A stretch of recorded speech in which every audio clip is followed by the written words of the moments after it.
Olá pessoal, aqui é o professor Gonzaga e devido ao surto de Covid-19 estou gravando essa videoaula para falar a respeito das 12 regras de COID.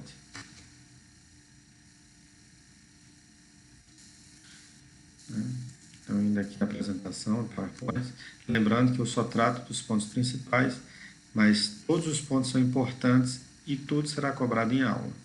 Então, requer a leitura atenta de todos os alunos.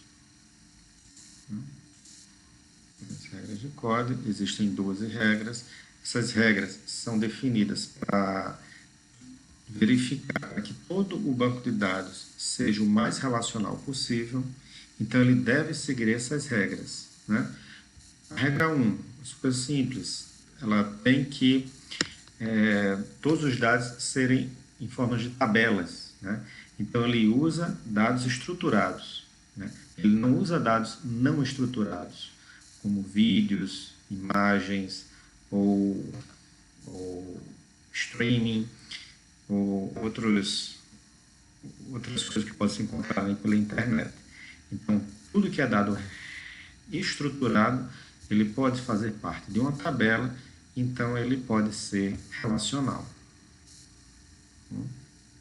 Mas aqui, eu tenho certeza que todos vão poder entender isso aqui, pelo material dado.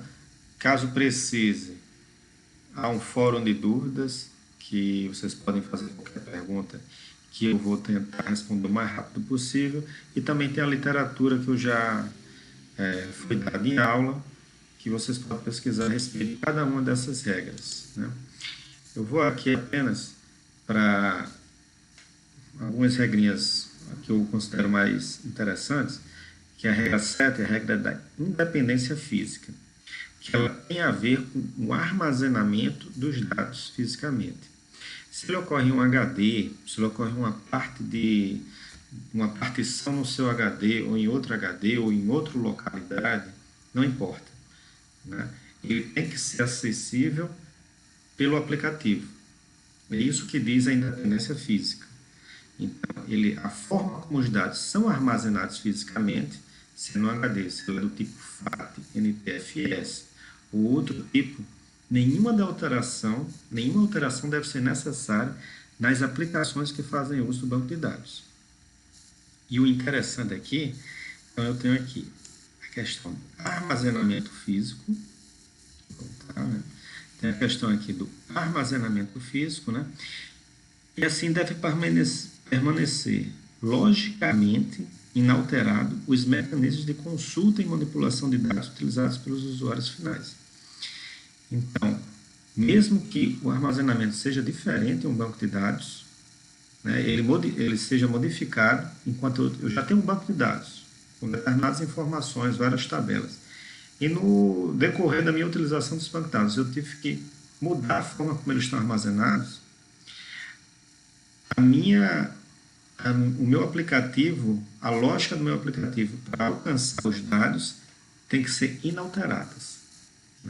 Isso tem que ficar bem claro com todos vocês. Caso necessário, leiam mais a respeito, mas é importante essa regra.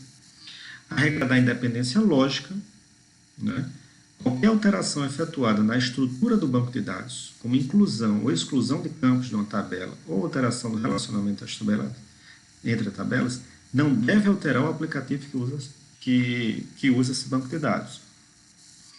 Então, se eu tenho um aplicativo em VB, que ele faz o estoque da minha empresa, e no meu banco de dados, que usa o Access, eu tive que mudar algum relacionamento entre as tabelas, eu não preciso mudar esse programa em VB que usa esse banco de dados. Então, é a maneira de armazenamento físico dos dados. Se eu altero o armazenamento físico, a minha lógica para alcançar os dados não precisa ser alterada pelo meu aplicativo. Isso é independência física, a regra 7. A independência lógica, caso eu mude algum relacionamento, tabelas ou estrutura do meu banco de dados, lógicas do meu banco de dados, o meu programa que vai utilizar esse banco de dados não precisa ser alterado. Então, eu considero essas duas regras as mais importantes. mas todas são importantes e todas poderão ser cobradas em avaliação. Sugiro a leitura atenta de todas essas regras. Então, aqui, recapitulando, o conceito físico de integridade de dados, que a gente viu aula passada. Vimos também como é possível configurar um banco de dados para que operações de exclusão e alteração sejam proibidas ou efetuadas em cascata, caso haja em outras tabelas que estejam vinculadas à chave primária. Também foi definido na aula passada, na videoaula da aula passada. Conhecemos as duas regras de código, as quais permitem determinar o quanto um banco de dados é relacional ou não. Né? No exercício, liste os tipos de integridade de bancos de dados conhecidos. Nós vimos tem a integridade de entidade, a integridade referenciada, a integridade de domínio e a integridade de campo. Né? Explica a diferença entre a regra de independência física e a regra de independência lógica. Independência física é a maneira como os dados são armazenados no meu computador não devem interferir no aplicativo que utiliza esses dados.